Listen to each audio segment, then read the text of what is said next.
Well, hello everybody. Welcome everybody to another episode of the Midwest Racks and Rods Outdoor Show. This is episode number 7. I'm one of your hosts, Scott Biskabing, and Chris Damali. over here to my left. So, all right. So welcome everybody. We want to start off this week's episode by congratulating our youth hunters in the state. It was held over this weekend.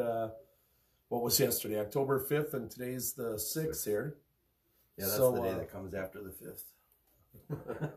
5th. Does it do that every month? I don't know.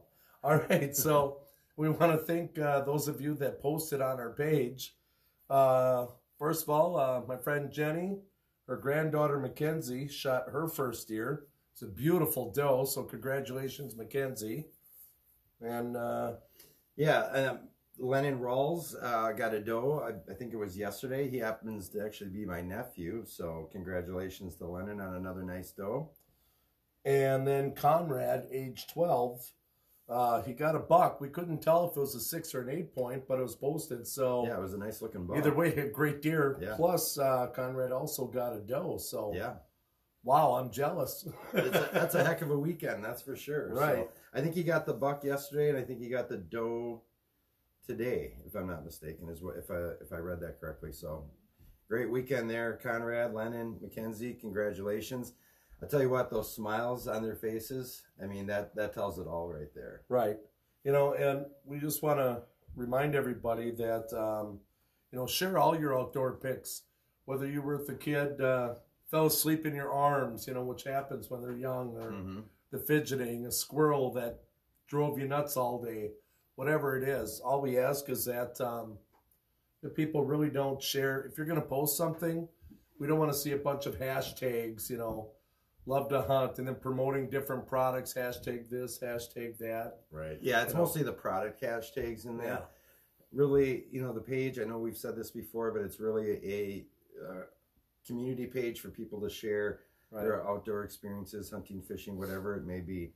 It's not about promoting products. I mean, you don't see us actively promoting our products on the community page either. Now we understand, let's say you did a video, and in that video you are mentioning some of your sponsors and that's perfectly fine. We're not asking you to edit your video to share on our page. Just in the caption portion, that you're not actively hashtagging or plugging all of your sponsors in there. It just really takes away from the experience. Right. I think we get enough of that. I know I do. My Facebook feed and Instagram stuff is just packed full of it. We understand that's part of it. A lot of people have partnerships and sponsors and that's all good. But for us, I think on this page we just want to kind of eliminate that as much as possible. I think it takes people away. If I go to a page and it's nothing but hashtags and things like that, I sort of lose interest real quick. Sure. It's ad after ad or somebody posting something from another page, and it sort of loses what the page is or who it is, and that's what we want to avoid. So if any of you have had your things taken down or deleted, that was by me, and we just felt it wasn't keeping with what we want to promote, and that's the outdoors and fun in the outdoors, whether you're successful or not, the good, the bad, the ugly. Right. Yeah, share it all. I mean, we really our focus is to keep this a judgment-free page. Yeah. I guess we can kind of mention a little bit about that. I mean, it's going to end up becoming, we'd like it to be a zero tolerance thing. I mean, I think if we start to see, and to be honest, thanks to everybody who's been posting and commenting, everything has been positive. Just go with the rule of thumb. If you don't have anything positive or constructive to say, then just kind of keep it to yourself or scroll on. I mean, that's just not what if Scott shot a little spike buck or something, and he posted it. He's proud of it. Obviously, he posted it. So for me to go on there and say what, you couldn't shoot anything bigger, or you should have let it go, let it grow, whatever it is, we don't want to see that.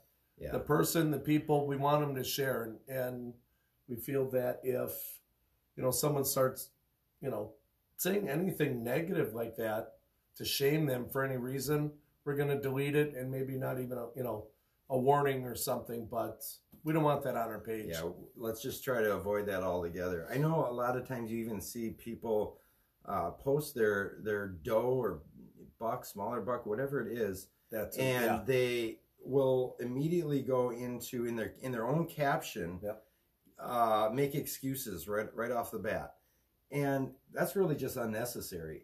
Because first off, we know that you're posting this because you're proud of it. You got excited about this animal and you killed it, and now you're sharing it. Had a proud moment, right? You're great proud of experience. You don't owe it to anybody, right, to justify why you killed that animal. That's between you and that animal.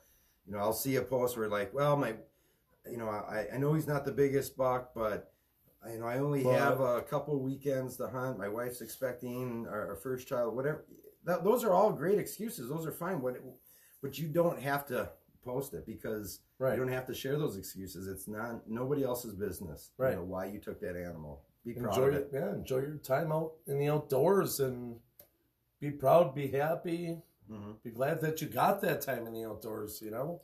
I'm super happy so far that we haven't had any of that on our page. Right. I know we're still relatively new, 6-7 months, something like that. But so far it's been all positive, and that's great. And I want to see it stay that way. So. All right. So, with that being said, moving on. But once again, congratulations, all the youth hunters this weekend. Keep them coming. Keep sharing those. You know, there might be some of you out there that are out with kids right now, or just coming out of the woods, or you're tracking one. You know, get it on there this week. We'd love to see that stuff. Right. And also, word's just in, the Packers beat, where they playing? Dallas. Yep. So it's even a bigger weekend. So that's great. Yeah. And no offense to any of you Illinois people, but the Bears lost too. We're Wisconsin, you know. Vikings won, so good for them. Good for you Minnesota people. But well, Detroit, I don't even know what they did. Yeah, I'm not sure either. So. But anyway, so it's a big weekend for the Wisconsin crew. So one of the things coming up here is, Scott had posted about a week ago about cover-up centers smoking your clothing, your hunting clothes. Yeah. So over the years, it was an interesting topic. Over the years, you've seen, I wrote some of these down: pine cover-up scent, apple, acorn, earth scent, and then the urine-based scents came out like coon, fox pea. I'm sure there's other, Yeah. And then skunk scent, which I never understood, because that's usually an alarm, and you can never get it out of your clothes. So, right. But you found something about smoking the hunting clothes. So, well, yeah. I mean, this is something I've seen articles on, or specifically different hunting forums and chats in that, where somebody will bring up that question about, does anybody else smoke their hunting clothes? And what we mean by smoking your hunting clothes is hanging it up over, say, a campfire, or I've actually I want to say Field and Stream sells like a beekeeper. That's what that smoker, right? That in that picture is like a beekeeper smoker that you fill with hickory wood or some sort of hardwood. Yeah. And you just kind of wave it around and smoke your hunting clothes. And I can't tell you how many people I've seen comment that absolutely 100% swear by it, that they've been doing it for years. So I started to delve a little bit deeper. I found some YouTube videos of some people talking about, how to do it and how they do it and why they do it.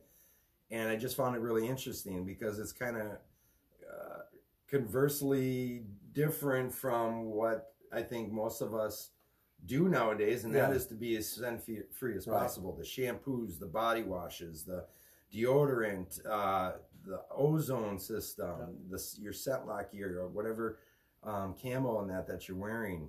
Now we got the scent crusher lockers, and the list goes on and on. It's all about being scent-free as possible. So it was something I kind of maybe wanted to talk about and get some more feedback from you guys. And, see if any of you, I think in my post I had asked specifically if anybody has done this or does do it. And if so, have you been successful? Not just successful with deer, but are you successful on mature deer, specifically mature bucks? Because I think there's a big difference there in terms of what a young deer will tolerate as opposed to, you know, a 5.5-year-old buck. Well, I think the younger deer themselves are more inquisitive. They don't know. They haven't been around the woods instead of the block. And I've heard that people will say, well, some people will say it's a curiosity thing. Even with smoking cigarettes in your tree stand, that it's a curiosity thing but. Well, I've smoked in my stand and I've shot deer, with one hanging out of my mouth quite often. But it's usually the deer coming at me, they're upwind, not downwind. Yeah. So can't really, say yes or no to that. I'm more of a scent-free kind of guy, scent lock suits.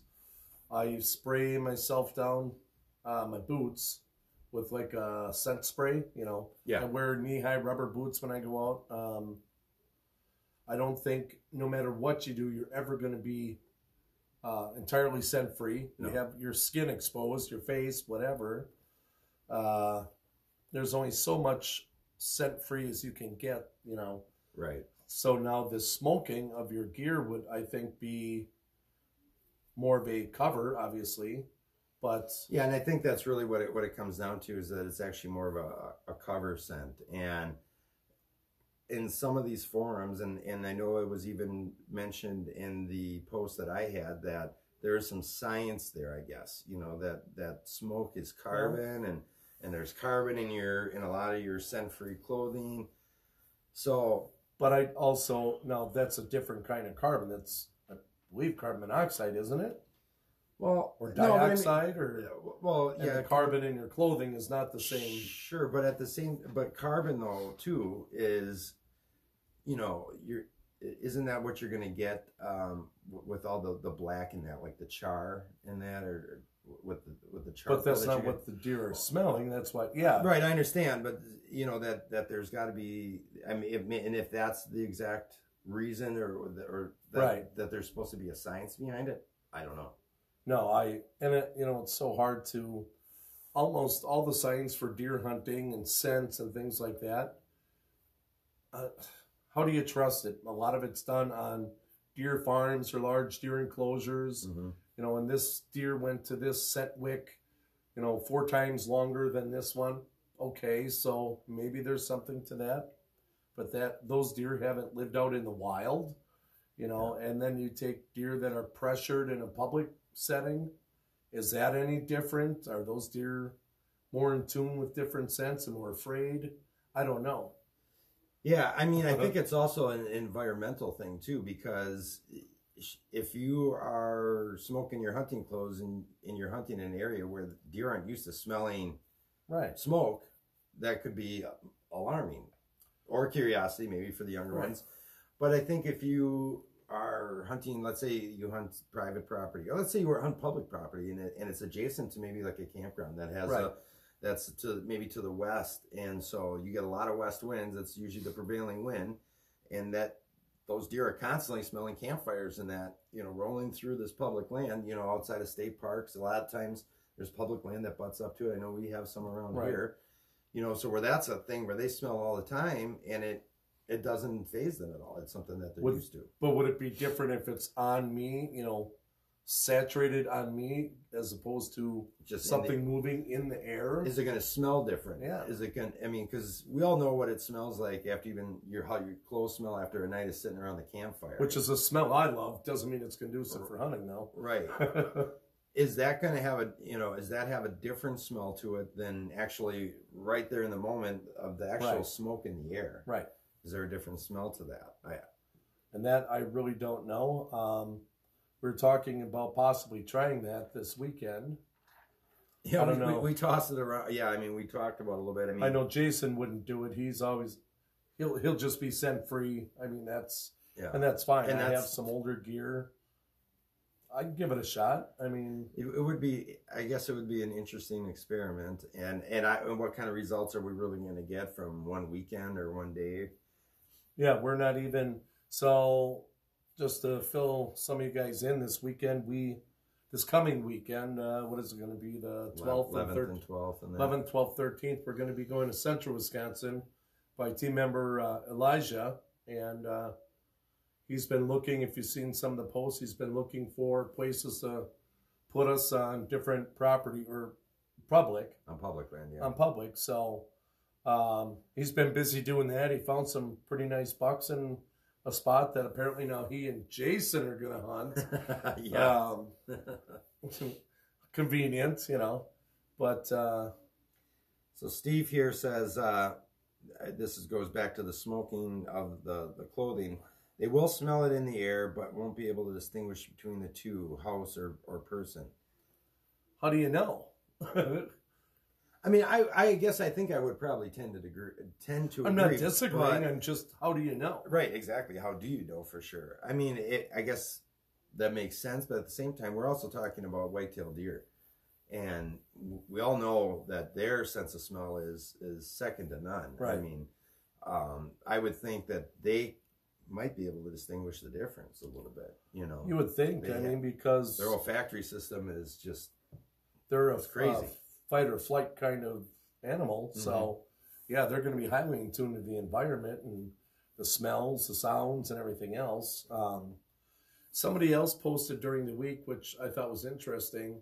In the North Woods or in less populated communities, so many people heat their homes with, you know, wood burners.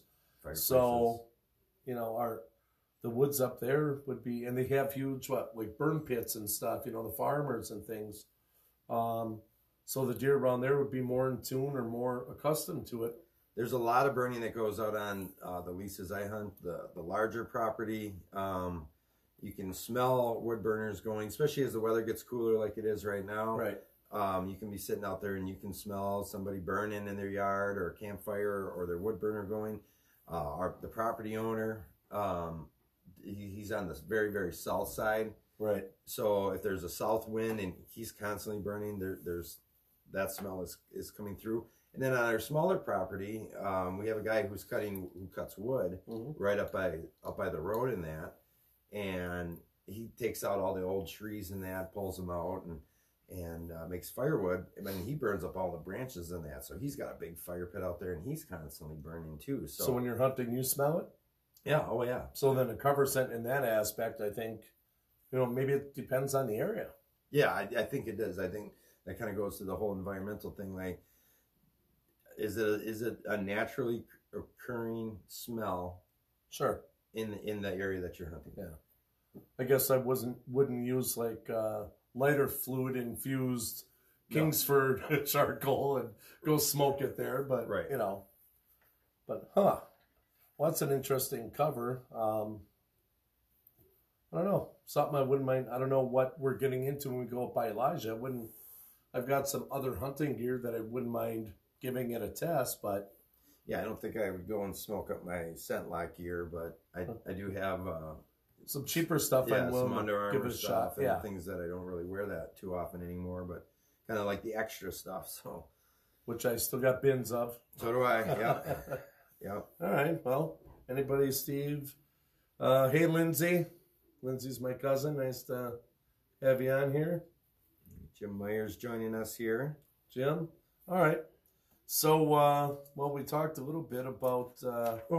I guess we could kind of go into some of those other cover-up scents in that too. All right. So let's talk about the app. What do we got? We got the natural ones, supposedly the pine, the apple. Yeah, I think the apple would almost kind of. The apple and the acorn are more almost an attractant, I think, than a cover-up. I mean, yes, it's covering up your scent, but you're also, it's a food source. I think they even make a corn. I think I've seen a corn. There's corn. Yeah. So, but I think that would maybe fall more into the lines of an attractant more so than a I would think so. Scent, but I guess it can kind of maybe work both ways. I know like there's that nose jammer stuff out there. Yeah. That I think it's got like a vanilla smell to it. I think I tried it one time. Like I bought a can, like when it first came out, like I bought into the whole gimmick thing of it.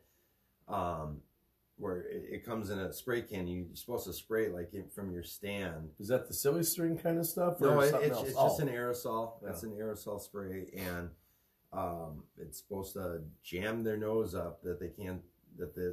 Maybe they can only smell the vanilla. I want to say I think it's like a vanilla smell is what it is. And I know they make the body washes, deodorants, and all this stuff too. I think even they might even have a laundry detergent now too.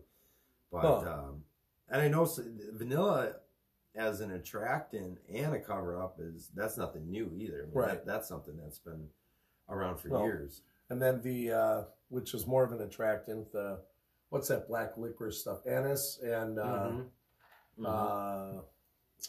thick molasses. Molasses. You know, some people, there's some sprays out there I know that smell like that. To me, those aren't natural enough. You know, we don't have a lot of vanilla hanging around, you know, the woods.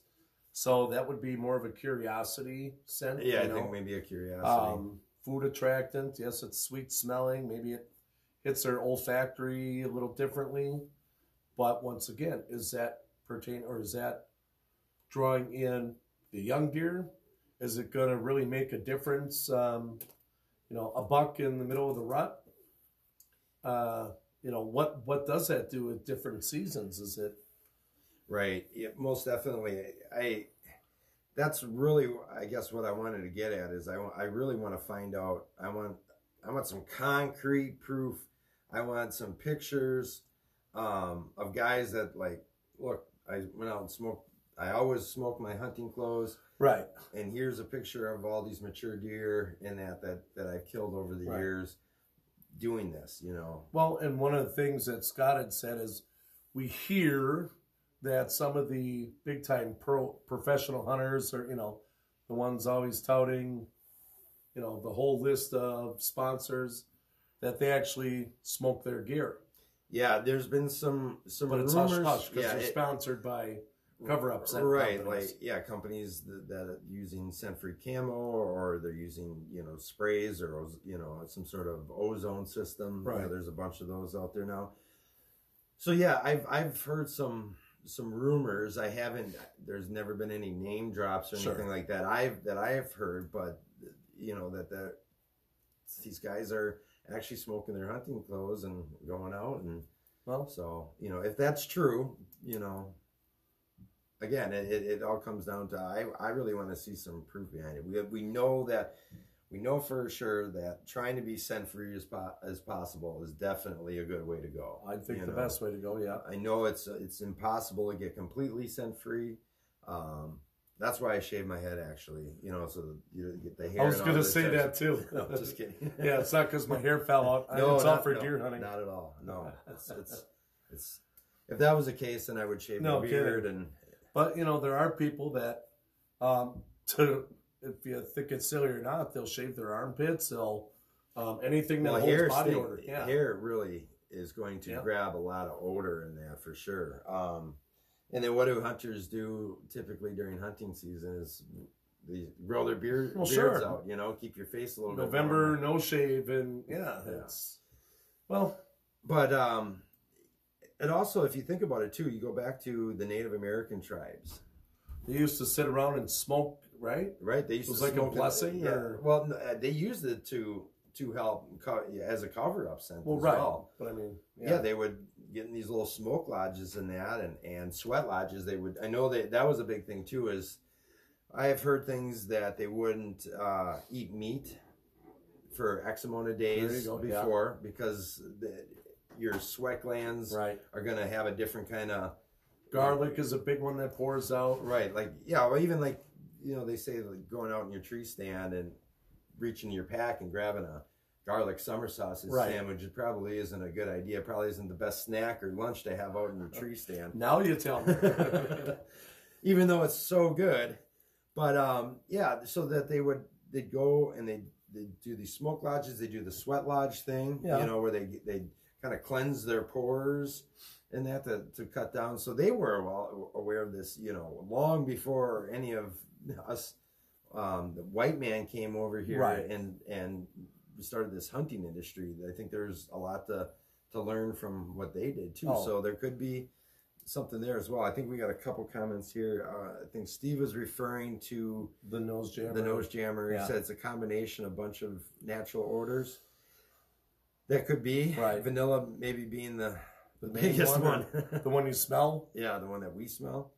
Elijah says having multiple encounters under controlled scent control methods is ideal. Sure, but I don't think any two encounters out in hunting ever are the same. No. I can go to the same stand on different days that they'll totally be different, different experiences, different encounters. The wind faster, slower, the temperature different. Yeah. The deer traveling through other people. So he also says not just one encounter, also age, class of deer, pressure, and location all factor in. sure. Oh, yeah. And like you said too, that kind of goes in line with the whole no encounter is the same. No property or no area that anybody's hunting is the same as the next. The pressure varies. Yep. Terrain, there's all sorts of different variables there. I'm thinking of a funny, not a funny story, but a guy that used to hunt with many years ago that was a different hunting party when I was younger. He always smoked a pipe in the tree stand all day long. I mean, this guy always had a pipe in his mouth, a tobacco pipe. Right. And this guy killed more deer than anybody I know to this day. I mean, the guy was consistently. Now, again, we were hunting public land, and that was he killing a lot of big bucks in that. In the years that I hunted with him, no, but he'd always get a couple deer. Right. It was a guaranteed, and he'd field dress that deer with the pipe hanging out of his mouth. In fact, one time I think I was pretty young yet, and I'm helping him, and I think I had just shot a deer. I think I actually just shot two. I shot two does, and he was helping me field dress one. So and this guy could field dress a deer like no other too. Yeah. I mean, this guy was 3 minutes, he's done. Oh God, yeah, just zip right through it. I'm still, getting my gloves on and pulling my buck knife out, and he's already got one done already, and kind of shoves you out of the way. There, let me show you how to do it there, Scotty. It gets in there, and he field dresses his thing. And I remember one time the pipe dropped out right into the. And he probably picked it up and put it back in. 2 swipes on the pants, right back in the mouth, in his mouth, and my jaw drops. I'm like, the Black River is like 30 yards away from us. Right. Yeah, so that's nothing, It's like, oh my gosh. A little off the subject there, but I guess, like I said, the guy smoked a pipe. I mean, and he was, he played the wind, and he knew where he should go, where he should sit. Right. So, and well, I guess not along those lines. What I've always done, if I'm hunting in pines or near pines, I never really went for the, that pine cover-up scent is it's sort of a thick squeeze bottle liquid. I never saw spray. Or they got the wafers. Or the wafers, but I'd put pine boughs in my my plastic Rubbermaid, with the clip handles on it. Yeah. I'd put some pine boughs in there when I store it during winter kind of thing. And I still do that. And I think Elijah even mentioned that he'll rub pine boughs on them. And if you're hunting by an apple orchard, by all means, take some applesauce with you up to the stand, Bathe in bath, applesauce. And... one of the things I'm sort of a fan of is that earth cover up. To me, it smells like dirt. Doesn't mean it's going to smell like dirt to a deer. It smells like dirt. But I'll grab some mud sometimes, some dry mud, and go up and down my pants and my arms, and I'm not opposed to that so much. No, in fact, you said about the pine boughs and the totes and that. I still do that to this day. When I take my boots off, I throw them in a tote, and I got pine boughs in there, and you can pull those boots out and. Hopefully they smell like they not smell, your feet. Right, they smell like pine. I mean, I think that works pretty well. Yeah. Now, something I did some years back is I would gather up pine needles, acorns, some dirt, some oak leaves in that, and I would boil it up in a pot. Okay. And then I would strain it out, and then I would add either vodka or like a rubbing alcohol to it. Won't we all? And what I found is that it worked. Then you funnel it into a spray bottle and use that as a cover-up scent. And, what I end up doing later on is using strictly I would soak pine needles in vodka or rubbing alcohol, because when you would spray it on your clothes, the moisture part would actually kind of evaporate off your clothes a little bit. It wouldn't. And then a little. Yeah, the vodka. Pine needle vodka. I think they call that gin. You know, and I would spray that on my clothes. I don't know if it worked or not. Did you shoot deer? Yeah, some mature deer. But I shot deer without using it too, though. Right. You know what I mean? So that's the thing, is you never really. And then all these cover-up scents. You know, like we said, you're never going to cover up all your human scent. We use, you know, ozonics and things like that, and scent lock. Try to be scent free, but sort of like the fishing lure aisle, you go down the hunting aisle, and you have 45 bottles of different cover-up scents and soaps and shampoos. And is this just stuff people made up, and we're just suckers and buying it? You know, just a gimmick. Paying, if I actually bought a bar of soap or something for $7, I think that's ridiculous. But for hunting, we'll pony up the cash. Oh, absolutely. Well, for sure. And then a few episodes back. In fact, the more expensive it is, the more likely you are to buy it, because it's like, it must be better. This has got to be the good stuff. You know what I mean? This is the stuff that I mean, that cheap stuff, that ain't going to work. And we mentioned a few episodes back about, you know, the being scent free. What do you do? You know, so shower with scent free soap. And then I was drying myself off with a towel that, you know, smelled like mountain flowers or whatever the fabric softener was. Right. Didn't even think about that. You know, driving out, you know, in the hunting clothes early on. Yeah, I don't do that. No, now not. But right. Yeah, you know, I never thought about it. Used to, sure. Now my clothes would have picked up, especially cloth seats or any seat. But right. The McDonald's you had on the way home from work, or there's guys. Well, I'm wearing rubber boots out there. It ain't gonna smell. But then, you know, stop at a gas station, and I remember my buddy said, "Well, yeah, but I didn't get gas." But there's gas all over the place. There's all sorts of scents on that. Even though you didn't stop at the gas pump island, it's still tracked into the store. Sure. and whatever they scrub the floor with and everything else. So yeah, you're gonna pick up a ton of different scent on there. And again, I think too many times when we think of scent, we know that deer have a good sense of smell, but we're like, well, I don't smell any gas, or I don't smell it, or whatever. Like, you cannot compare what you smell to what the deer can smell. Yeah. You know, it's just, there's no comparison there. You had mentioned the rubber boot thing too. Mm-hmm. Rubber boots have a smell to them too. I think so, but the thing is, okay, so the rubber boot has a smell, but does that rubber smell transfer to the ground or the environment? I don't think so. Or is it the other thing that take in consideration too when you're talking about any kind of scent?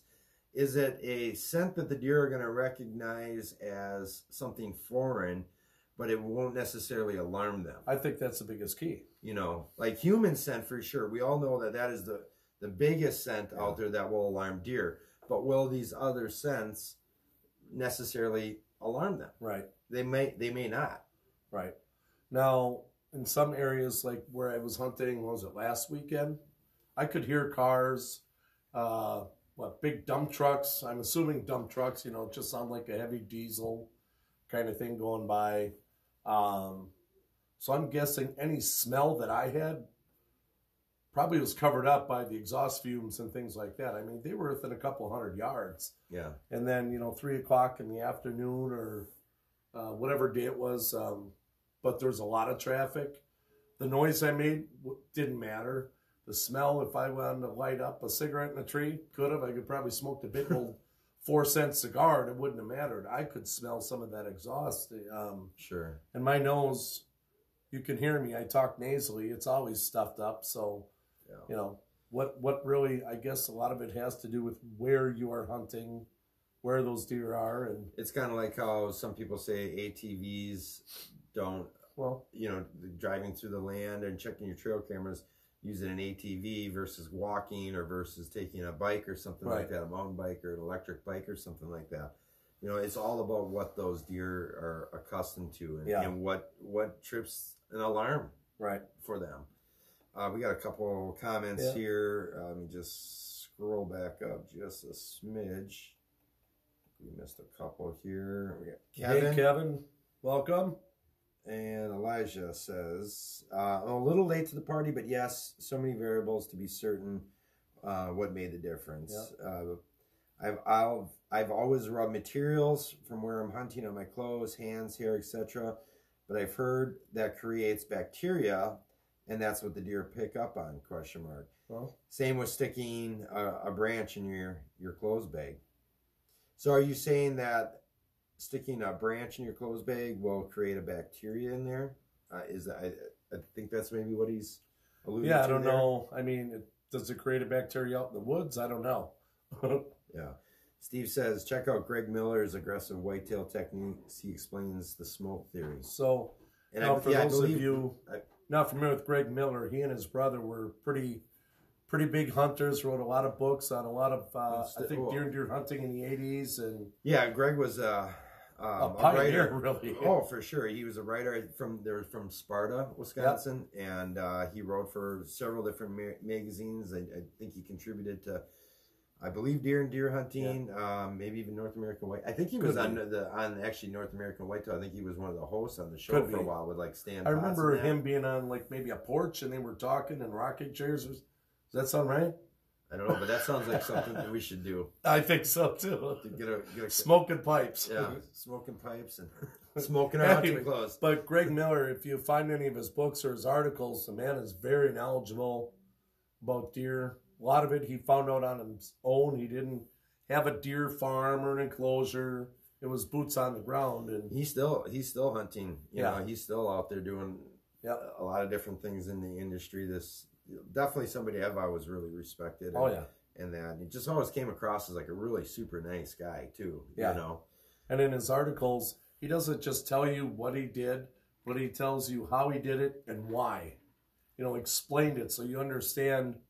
You know, the difference, or the why is the key there, right? And the difference between like the Northwoods, you know, the big deer woods compared to agricultural, and the differences, the nuances, and if anybody's ever hunted the North Big Woods, it's I'd say it's tougher just because there's less deer up there. There's.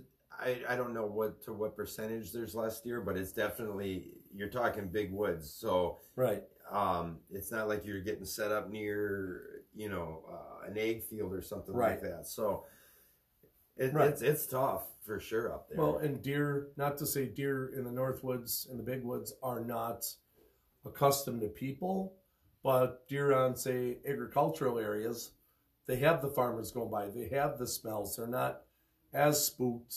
You know, you can walk your pet down the country road or whatever. There'd be a deer watching you from 30 yards away, as long as you don't charge or, they're not or that person is walking their dog on a fairly regular basis and nothing's ever happened. They recognize that as such, and they're like, well, that's not a threat to me. But, and some of the places I used to go in northern Wisconsin, you could go 2-3 miles without a logging road. Now, I mean, and that was 80s, 1980s. Don't want to say how old I am, but yeah, in the late 80s when I made a couple of my first forays up into the big woods and thinking I was God's gift to hunting and knew everything, and got smacked in the never face. Changed, well, yeah, a lot of seasons without deer by going up there, and but now there's logging roads, for fire mostly, but for logging and everything else. I'd say probably at least every mile's got to have some kind of cut through it, And what I did learn up there though is I always wanted to be as scent free up there as I could be. It was, we didn't try the smoke thing, but I would do a lot of the cover scents and everything else, and every time I seemed to get busted. How would you say that the wind is different hunting in the big woods like that as opposed to hunting smaller woodlots, more, in an agricultural type setting? Uh, Because obviously, the wind is depends. going to flow a little bit different. Would you get more, probably a little more swirling? I'd say more little swirling. backdrafts. And down in the southern half, more agricultural. It's open, so like picks up speed and more. It's more constant going, across Like a steady, yeah, constant wind in a certain direction. and it's hard to compare the two. I mean, obviously, you have big lots of woods and trees, and yes, the wind comes through there. A 20-mile-an-hour wind's a 20-mile-an-hour wind, but the way it comes through, does it go up and over kind of thing? I think more so in the Northwoods. I think, yeah, with hunting hilly country too, obviously there's a big difference there because then you're dealing a lot more with the thermals, I think. Yep. But yeah, I would think hunting in the big woods. I mean, I've hunted up north, Black River Falls, but never. I have family that has land up in like Florence, Wisconsin, which is way up there, like northwest of towards the northeast, a little northwest of Iron Mountain, Michigan, but east of Eagle River and that. And boy, you're in the Nicolet like that, and that is some big woods. I've snowmobiled up there, and you better make sure you got the right amount of gas, enough gas, because you're going to be riding for a while. And it's not like when you ride in other parts of the state where it's like, oh, there'll be a bar coming up soon, or a town, or a gas station. It's like, and at night it gets dark in there. I mean, dark as dark can be, where it's just like, are we ever going to get to civilization? And a lot of the roads now, that is in Forest County, right? Vilas County. Vilas, yeah. But so up there, half of them, they don't have stoplights, and I know Forest County has no stoplights. Oh yeah. Or parking meters. But they're dirt roads. You could walk quite a ways, and easy to get lost and turn around because there's so much woods. You can walk a good half hour, not get to the edge, and okay, did I do a circle? Did I not? Yeah, you want to know where you're going up there. Sure. So keep going here. Elijah said, from my experience, deer are not spooked by gasoline, especially ag fields or where gas-powered vehicles go through. I mean, I guess it makes sense. Yeah. I would still think maybe not so much smelling it in the air, but I think if you're walking to your tree stand and they smell it close to them, they would be. And they're. Yeah. And you happen to cross a deer trail, even if you're not stepping on that, they're going to be like, oh, why does it smell like gas? Right. Or what the smell that I smell sometimes out in the field from the tractor, why am I picking up this smell on my deer trail here? Right. I would think that would, because I think we probably have all had that multiple times where you're sitting in your stand and you see a deer coming and he's coming down the trail right to you.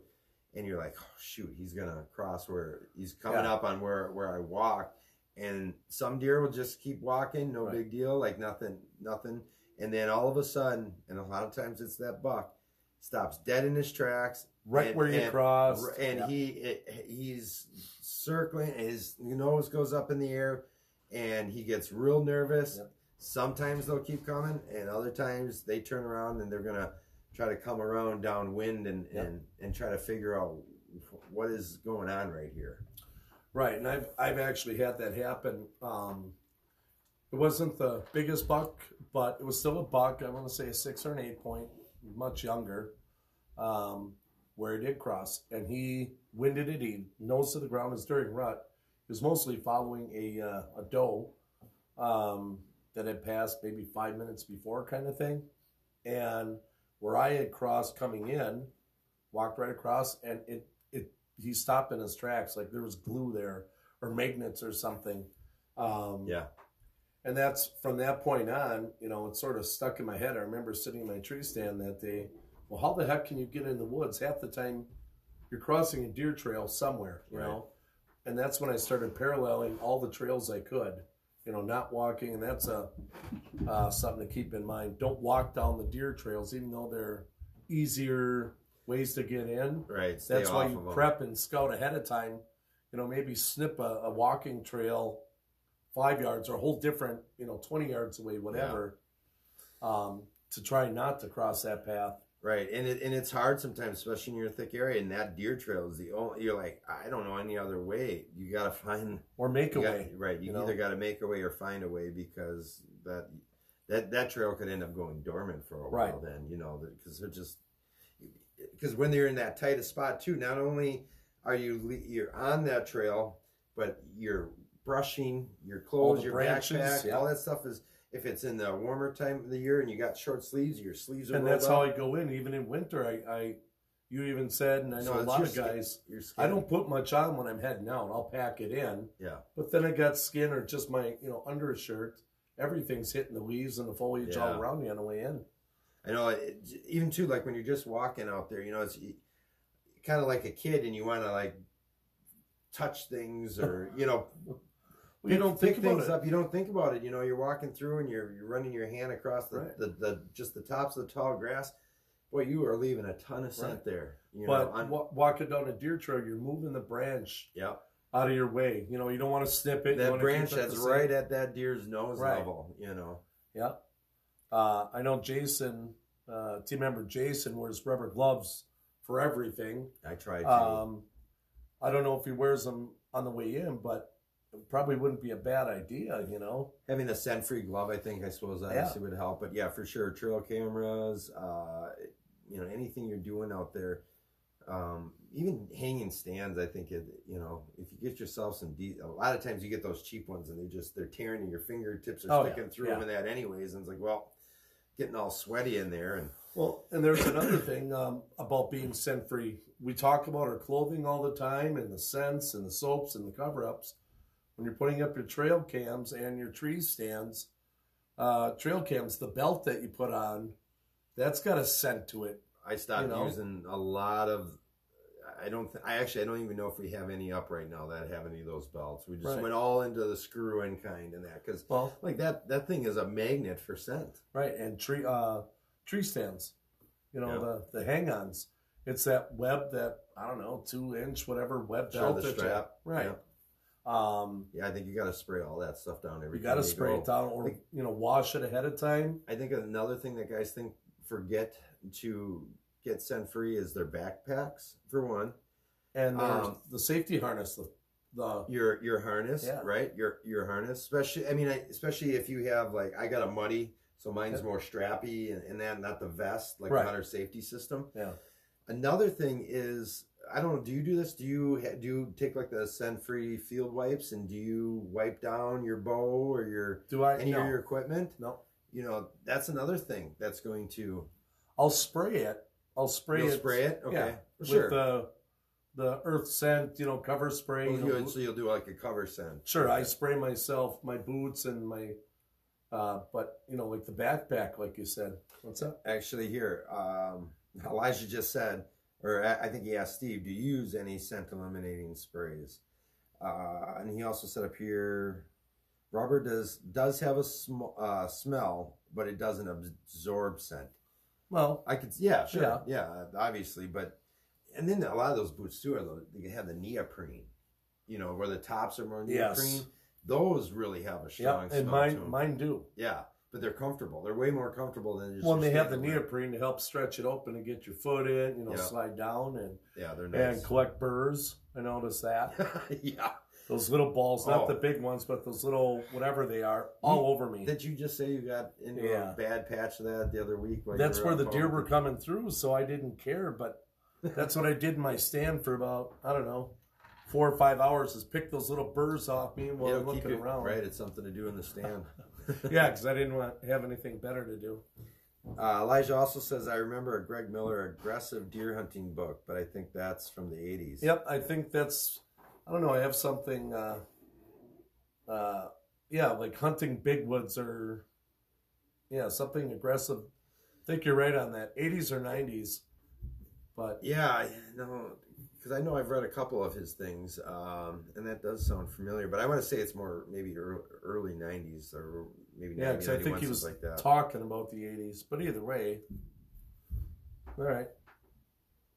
So, I guess is all you can do is try your best or use the method that you think is going to best suit you. Right. I mean, it's different strokes for different folks, right?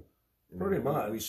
We see that so often, whether it be the type of broadhead somebody wants to use, to crossbow versus compound bow. It's all you know, you have to make those decisions and kind of do it based on what you think is best for and your, I guess your I hunting would, situation. the only thing I would tell anybody is don't use a broadhead or buy this or do that because your buddy does it. You got to do what works for you. Oh, yeah. You know, just because I like, you know, ScentLok doesn't mean he's got to buy it. He has, you have it, but, you know, go with whatever's at Fleet Farm, what you can afford. But I think confidence is a big key to being successful. Right. I mean, you had said something the other day about a broadhead that didn't quite fit right in your crossbow bolt, and it ended up kind of flying a little wonky, right? Because of it. And even if you were to switch it out or go to something else, if you're sitting in that stand and you don't have confidence in your equipment, you don't have confidence in your camo, you don't have confidence in your stand location, you can drive yourself absolutely crazy. And that's when Buck Fever, long time ago, they were talking, you know, whatever publication, they've all covered them, but about Buck Fever, what is it? Why are we so nervous? And I forget who said what or who said this, but they said a lot of it comes from your subconscious not feeling you are prepared. You see the animal, you know, I don't have my hunting knife. I didn't practice enough. You know, you don't feel deserving of the animal. And that's when people start to shake. I don't know how true that is, but, you know, you're playing games in your head. Is it too high, too low? Is the angle right? You know, and you're almost psyching yourself out of taking that shot. So, I don't know how much there is truth to that. But. No, and I think that's interesting when you said worthy of that animal, you know, like that big buck or whatever. You know, that's interesting that they have that kind of psyche going on in that instant like that. But yeah, for sure, like if you're like, oh boy, I'm just not sure about, you know, you got a new broadhead. Maybe it's the first time you're ever using this. And I don't want to wound them. I want to take them. Yeah. Right. I know, like how many times have you been sitting in a tree stand and you finally get your spot? Let's say you're hunting public and you pick your tree and you get up there and you're all set and you're up there and 30 minutes goes by and you're like, I think I should have went over that other tree, little ridge or that tree over there. Yep. And then you're sitting there the whole time. And then if you're not seeing any deer, you're just like, I know they're right over there. Right. If I would have went in that tree, that's where all the deer are, you know, and you could just make yourself absolutely crazy. You have to kind of trust that you've done your work. You've done your research, prepared, have your equipment ready so that when you're out there, you can sit there in confidence. Boy, it makes it you've controlled what you can control. Right. That everything there are variables that you're never going to be able to control. Now everything else is out of my control, but I controlled everything I can control. Right. That makes a huge difference for being able to sit out there and sit comfortably and enjoy it. Right. Because otherwise your mind is just constantly going and you're like, oh, I don't know. Right. If I should have sat on the other side of the property or. Right. You know, did I bump my scope when I was coming in the woods? Did I be like, oh, did I? And then did I set my bow down in the mud? And then you're looking at your bow and making sure you don't have a stick or anything stuck in there. Yeah, you can drive yourself. So confidence, I think, is key. Whether you're using cover sense, whether it's about your broadhead, your whatever. Yeah, it'll really change the way your hunt goes. You know, as far as enjoyment. Sure.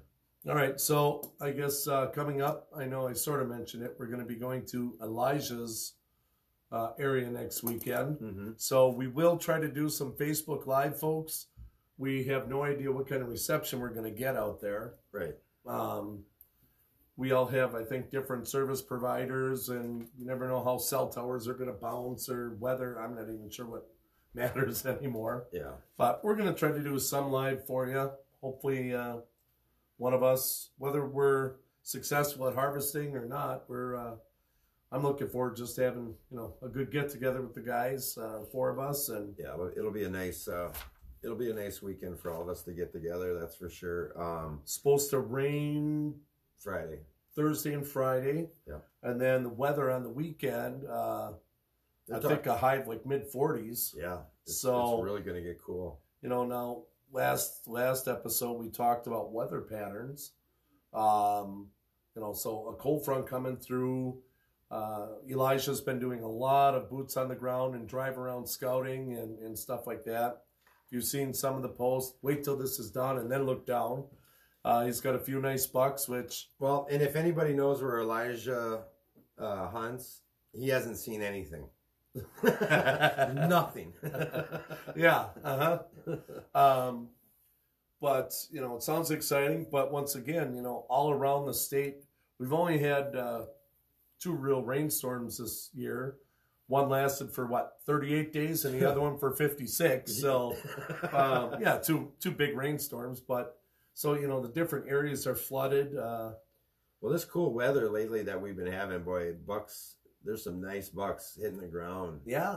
Lately. And I'm looking forward to seeing in the next couple of days here what else has been taken over the weekend, because the deer are definitely up on their feet.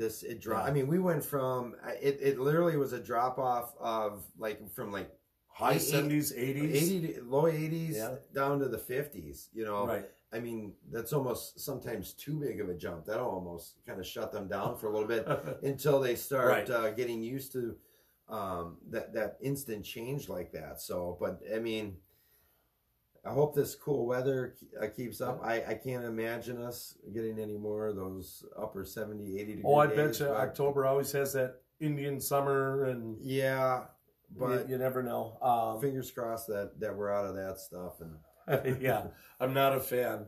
But I have seen, right out in front of my house, I get up dark 30, for work, 3:30, 4 in the morning, start work by 4:35, and there's deer feeding on the acorns, right? I had a picture, came home the other day, 4 or 5 in the afternoon, there's a deer right out in the front yard feeding on acorns, so they're hitting the mass pretty good. If somebody's going out this week, find yourself some white acorns and or white oaks, and I'm going out tomorrow. I'm heading up just for an evening hunt tomorrow, so I know exactly where I'm going to be sitting. That's the evil look I'm giving them, because I got to go back to work. Some things aren't fair. My wife is off tomorrow, so she'll be with the kiddo, so I'm going to sneak out for an evening hunt tomorrow with these cool temperatures. I mean, tomorrow I think it's supposed to be about 60 degrees, sunny, high pressure. Should be a really nice day, if nothing else, just to be out there and get one more hunt there before we head over to Elijah's place, and then by then we're into the middle, getting close to the end of October after next weekend. Right. Halloween's going to be creeping up, and then November, and you can't stop that month. No. So Al's joined us. Hello, Al. Al actually posted a thing of land on our page, or I posted it, I think. Not real nice piece, yeah. 40 acres, right? 40.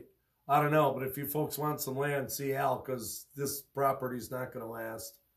I know. I'm not trying to plug any land, anything, but I'm so jealous.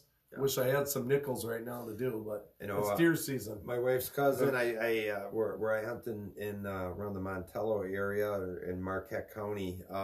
He is. Al just said accepted offer on Saturday. Yep. So told you. Well, good for you, Al. Yep. And good for the seller there and the new property. The buyer. I'm jealous. They're gonna. Maybe you can give us his name and we'll talk to him about a lease.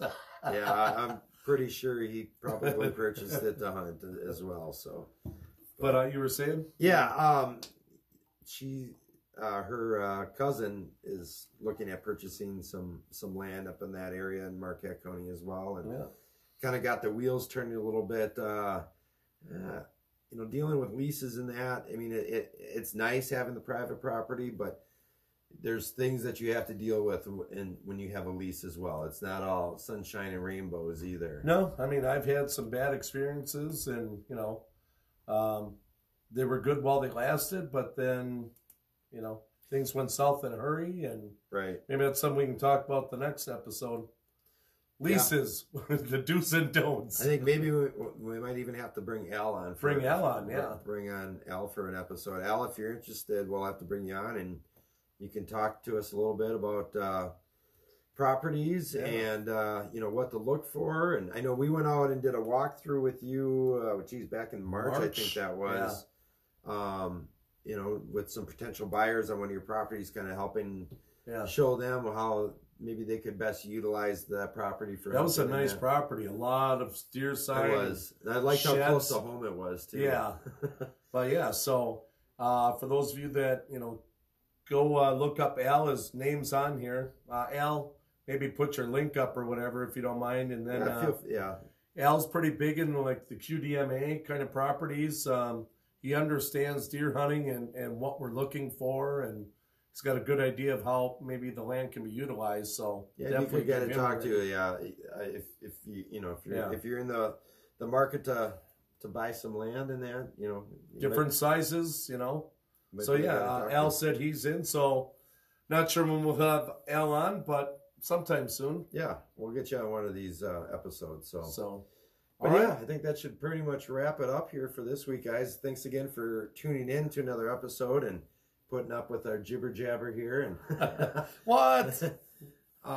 Again, 2 weeks from today, we'll do another episode.